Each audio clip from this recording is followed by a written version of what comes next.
Hi again then guys, and welcome to another specific look at a certain car from the 1.23 update patch, which already is out of date. We're at 1.24 now, of course. I had a couple of requests from people about why I haven't covered the 1.24 patch already. I might do something about it, but I don't think so. I don't tend to cover the smaller updates, which are just basically fixing issues with it, because of course they have addressed the issue with the Mercedes strange shifting pattern on the F1 car, but that's all for another time. What we're talking about now is the Honda S660. Now, although you might not have realised it, we're already at the end of the pack. This is the last of the 7 cars, or technically 8 if you count the 2 different livery variations of the Mercedes, to be added. We've burned through them all already.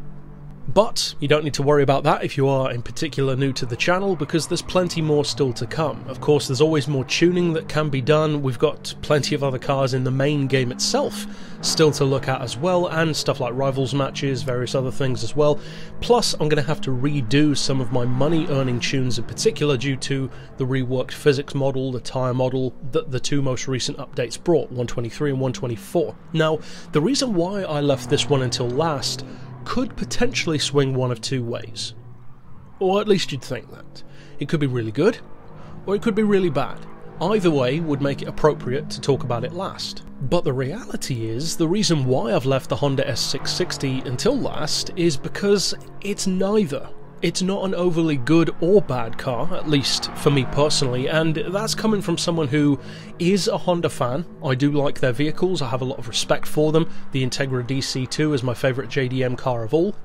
But this one, to me, it just feels a little bit underwhelming. And I know that's going to displease a number of people, because a lot of people love this car, or at least they seem to. A lot of people have been asking me to do the review for it, potentially some tuning, and we may well do that, and I can certainly see the appeal. It is, after all, a very eye-catching entry into the K-car market, a much newer one. In fact, I believe this might even be the newest K-car to ever feature in the franchise, especially in comparison to when the game is released. But at the same time, to me, the biggest issue that I have with the S660 is that it just doesn't really feel like it brings anything particularly special to the table. And I know, again, a lot of people aren't going to like hearing that, because on paper it actually sounds like a pretty cool little K-car. It's mid-engine, rear-wheel drive, looks pretty flashy, it's even got buttresses behind the seats, kind of, which of course I love. The CLK GTR Roadster also has that. It's one of my favourite aspects of car design, and it's something which you unfortunately don't see that often. So, at least to this point in the review, it seems like I'd have all the reason in the world to love this car. I like Hondas, I like their tech, I love K-cars, and it's got buttresses.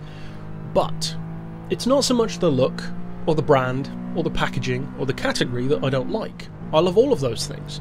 It's more so the actual driving experience, because the car just feels, to me at least, kind of default. Even when you tune it, it doesn't really feel that memorable. The handling feels kind of like the Beat, kind of like the Copen, but at the same time, it doesn't really feel like its own thing to me.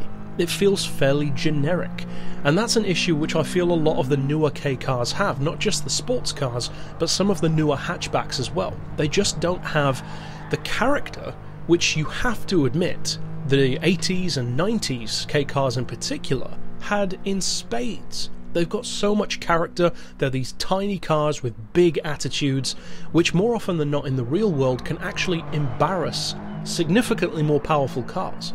In the game, this just doesn't feel like that. It feels like yet another small sports car that could go up against maybe a Daihatsu Copen, maybe a Honda Beat, but it doesn't exactly have a huge amount of rivals these days. So that's kind of good from a marketing point of view. It certainly makes it more of an obvious choice.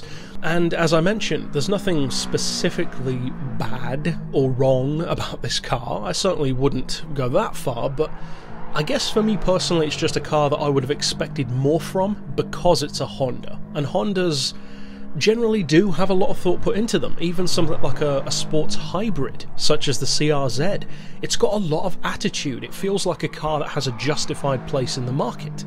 The Honda dual note concept, it's like nothing else. The Honda S2000, one of the most respected sports cars ever made. The NSX, another one of the most respected, you could say, super sports cars in a sense. And the new NSX, one of the most well put together supercars on the market. The Civic Type R, a legend. The Integra, one of the best front-wheel drive cars ever made. Honda has such a strong resume, old and new. This one though, it just doesn't do it for me. It looks nice enough. The performance is okay, but not really face-meltingly good. Even for the low classes, something like Honda Beat feels like a much more engaging drive. Now, for those who maybe don't agree with me, if you haven't driven the Honda Beat already, I would urge you to do so, because although this thing may be capable of better lap times than the Honda Beat, which it probably could, that's not really the point that I'm making. If you are looking for a competent K car in terms of its ability on a track, then yeah, sure, you should go for this one. It's mid-engine rear-wheel drive, two-seater, small sports car. It offers all of that kind of stuff in spades. Comparatively speaking, it's a very good little performance K car. But I'm talking more the passion side, the character side, the fun factor. And at the end of the day, K cars have always been fun, even the ones that you don't necessarily love. For me, for instance, with the Daihatsu Copen, it's one of my least favourite, but you can still have a ton of fun in it. The Jelly Bean car, as I often refer to it as. This one, to me, I have no desire to ever drive it again.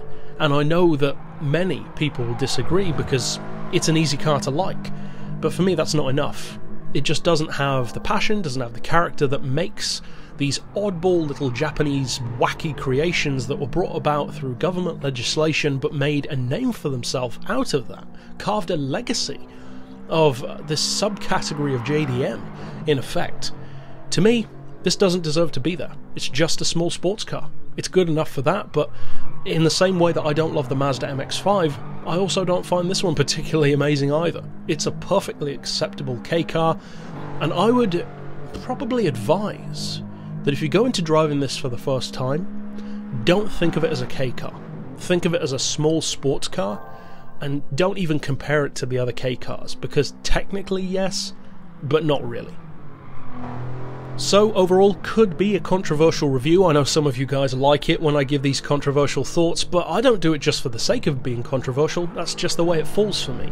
Overall, I'm not dissatisfied or angry or unhappy that they added it to the game. It's an obvious choice.